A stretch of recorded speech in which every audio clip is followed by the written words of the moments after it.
Good morning, everybody. Thanks for tuning in to Concrete with the Hosses. Home stretch of this project. About, I don't know, I'm just guessing a little bit, 80 feet of driveway left. I was just digging out the apron here. I'm going to leave about 3 or 4 feet in so we can get 1 or 2 mixers up here, and then I'll go ahead and do my final dig. Just loaded up Steven. He's going to spin the truck around. I can fit a couple more on the other side. I want to send that back full. I don't want to be running around with partial loads with the price of fuel these days. So we'll go ahead and put some more forms in here and get this rolling down and maybe get a load of concrete coming. We had a lot of rain this morning. It's about 8 o'clock. Skies are starting to brighten up. I see blue skies around. So I don't know if we'll be able to get it finished since we're getting such a late start, but we'll get a truck or 2 poured here. So stay tuned. I hope you like it.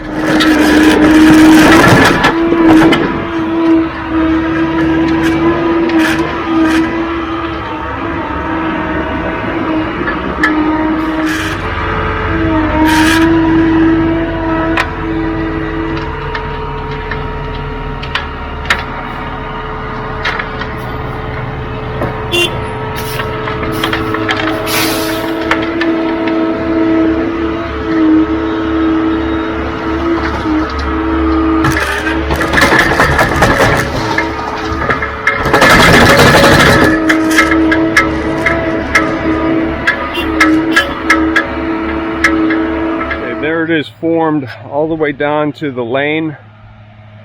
Steve's coming back. We just have to haul that little bit of debris out. Little pinning on that side, and we are good to go 100%. Our mixer just showed up for up here. He's down there mixing up on the level so we get a nice even mix. Sometimes if they're on a hill mixing up, it gets lumpy. So mix them up down there, pull them up. Easy pour right down the hill. Here we're going to keep it about a 5-inch slump, maybe a 4.5 to a 5, just because it's steep. We don't want the concrete just rolling down the hill. That's how we pour on these hills. We keep it a little bit tighter, concrete stays right in place. Talk to you in the end.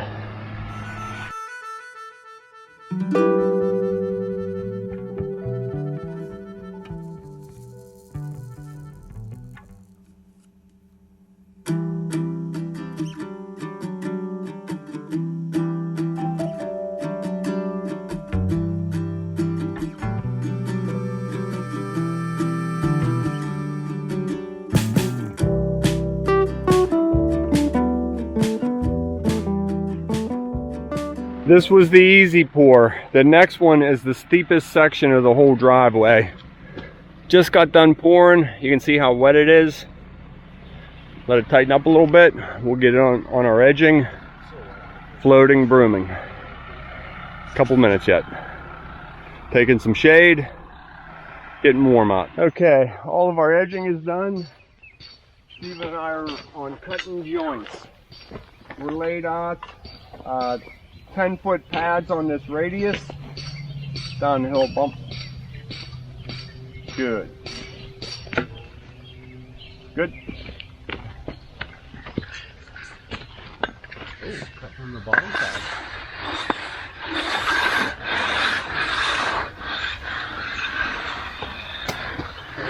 Now with the concrete starting to set, on this hill, we had to pour it fairly stiff, pretty tight, about a 4-inch slump. Not a whole lot of water in there, so it doesn't take long for it to set up on these hot days.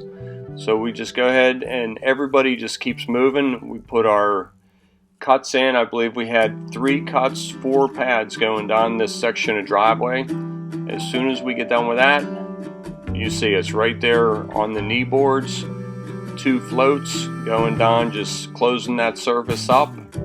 Not a lot of rubbing, just minimal rubbing, smoothing it out so it accepts the broom real nice and we get a real good looking driveway in the end. Jim will be addressing the borders right up here, taking care of any imperfections there. Steven's on the joiner on the stick, reopening our tool cuts, and I'm taking care of the joiner on this side. Next we go right into the brooming.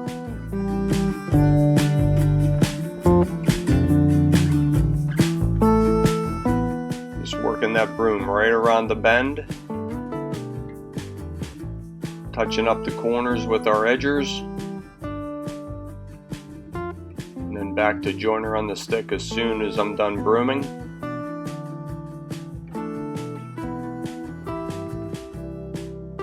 Shining up those middle joints, starting to roll the border. It's fairly easy if you can keep up with the concrete. Once you fall behind, that's where concrete work becomes difficult.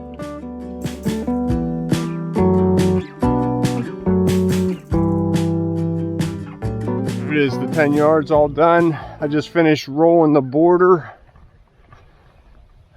Steve's going to dump some stone down the bottom, and I'll haul that dirt. I'll load that dirt into his truck. We have 10 yards coming for this right now. Trying to get this done today.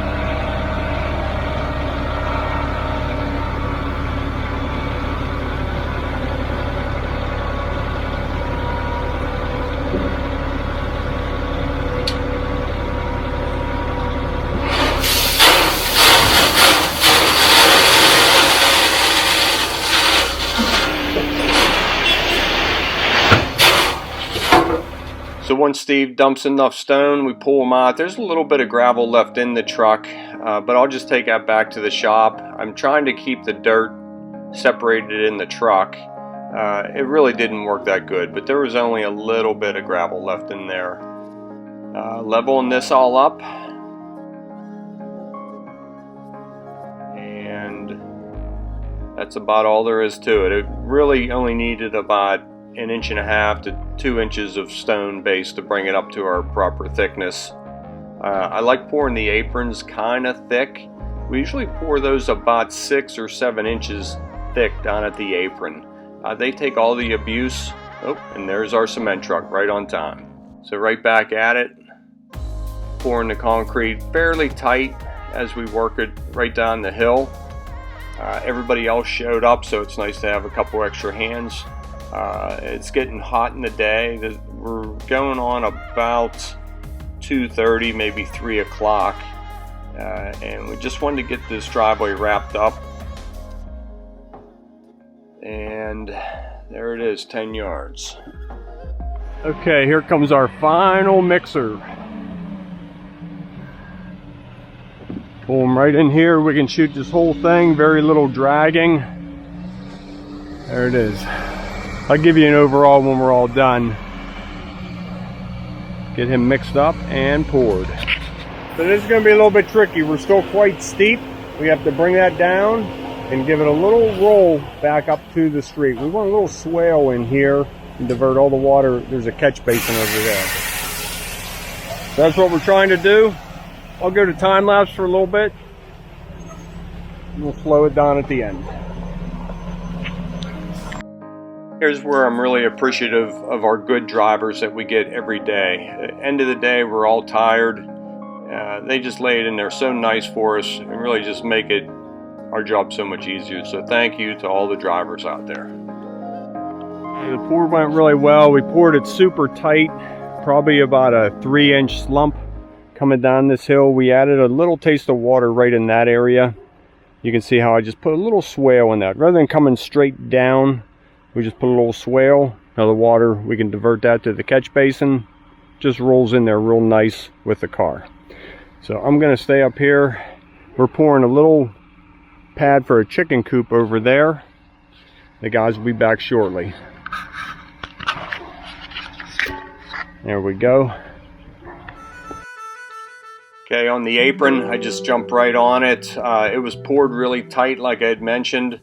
So cutting in the border, get that done before that concrete starts setting. If you're thinking of using one of these tools, always make sure you get that in as soon as you possibly can. As soon as that concrete's gonna hold the shape, use that tool and get that border cut in. It's so much easier to do it at that point. Next, we're doing our tool cut layout. On these aprons, I like to put a lot of cuts in. Corner relief, center relief. These aprons get beat up by all the delivery trucks. And the corners, once they break, you can never fix them. Even if you take that corner off and pour a new corner, now it's separated. You're gonna get movement on it. So I really like our corner cut layout on our aprons. I get questioned, why do we do that? And that's the reason right there. Just now a delivery truck can roll over that corner, and if it cracks, nobody will ever know it. You get a little bit of movement, it won't come apart. We're all rebarred together, and we have our tool cuts in there for the protection. So just opening up those joints and going right into the brooming process. I just go right to the center. You can see how Steve's walking on that upper load. It wasn't on the ground but 2 hours, and he's already walking across it in his socks. So I just come out on knee boards and take care of those intersections on the joints, cleaning those up. Want everything to look nice and crisp, nice and clean. Cleaning up that border. Starting to roll it here in seconds. I don't even think the cement truck is cleaned up and gone yet.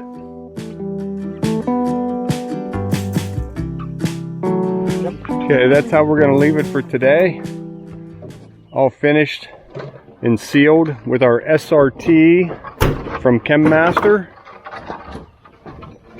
I'll turn the camera over to Steve and Elliot. They're going to come back tomorrow and color and seal the border. Storm gray permateak all the way around the perimeter. If I don't get to see you, thanks for tuning in to Concrete with the Hosses. Have a good day. Good morning, everybody. Welcome back to Concrete with the Hosses. Me and Elliot, aka Easy E. That's what we're calling him now. We are here back at this driveway to put our antiquing color all along the border, up and down the driveway. We got a lot of it to go, so we're going to go ahead and get the sprayers cleaned out, get them set up with our storm gray permateak, and get this show on the road. Sprayer is mixed up with our storm gray permateak. We have our handy dandy shield with us.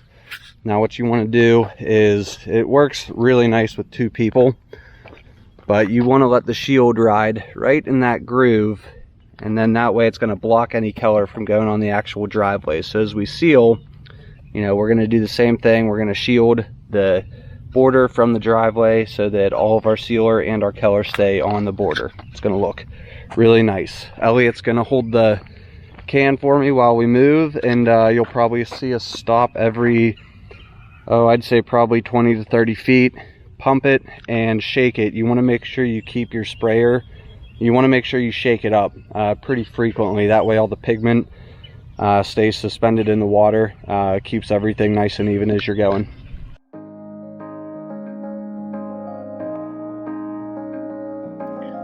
This is really becoming a preferred look for our customers this year. Everything we do seems to get a border now. So the permateak is a nice way to add the color after. This would be real hard to do if the concrete was wet. Putting a shield in there, you'd be scratching it, you'd be messing up the concrete. So the permateak is the best way I've found to color the border the next day or even weeks later. You can do this at any time after the concrete's hard, and it's a great look. You can get it in multiple colors, and you can put it on as heavy or as light as you want.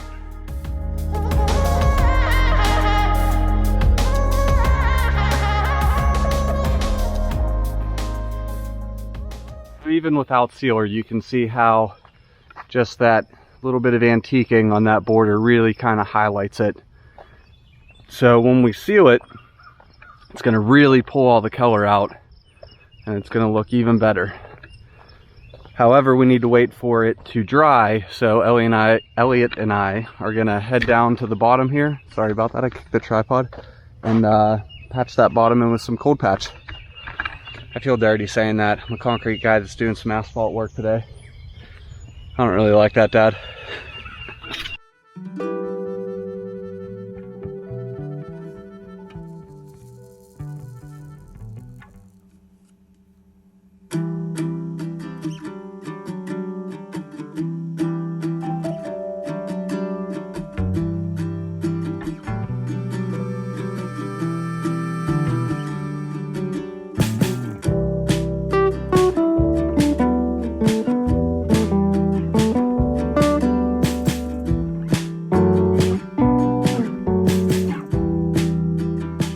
There's our cold patch job.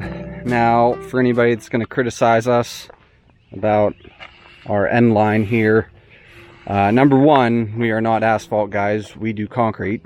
Number two, they are getting this driveway paved, so that all will be getting topped, and basically we just wanted to kind of say thank you for all the drinks and snacks that the homeowners provided us with. So we went ahead and filled all this in with cold patch, left the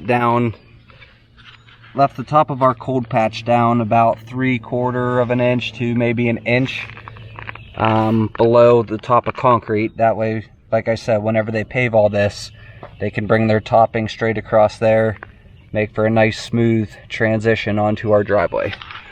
So Elliot's getting the street cleaned up for us. We got a couple little wet spots we're waiting to dry up on this border, and then we can get it sealed and get this show on the road. So the border's all dry. Elliot and I just got the front sidewalk resealed. I have 10% life left on my battery, and the battery pack my dad gave me is apparently dead because it's not charging. So I'm gonna go ahead and get the border sealed, and then I'll give you guys a final walk around. Alright, so there's the border, all nice and sealed.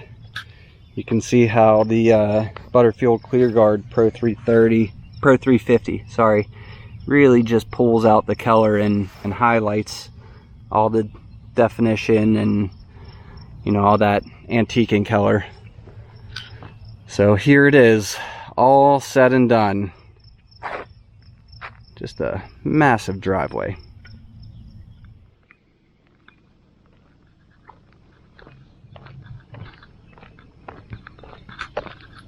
And if you notice, there's different shades of gray in the broom concrete here. That's just because it was poured at different times of the day, different temperatures, humidity levels. In 2 to 3 weeks or so, all of this will have cured and settled in, so this will lighten up and everything's going to match really nice. So that is not a concern of ours at all, but this driveway is awesome. All right, everybody, so that's going to do it for us on this one. Driveway's all poured, everything is sealed. We hit the broom concrete with our SRT from ChemMaster. As soon as we're done pouring, it's a 3-in-1 sealer. So it's protected on the top as well as inside the concrete as well. The decorative concrete, the heavy stone border gets our Butterfield ClearGuard Pro 350 with the traction control added in for slip resistance. So this is all done. This one's a wrap. So thank you guys for tuning in to another episode of Concrete with the Hosses. If you liked what you saw, please click the like and subscribe, and I'm excited to show you guys the next one coming up. You guys have a good one.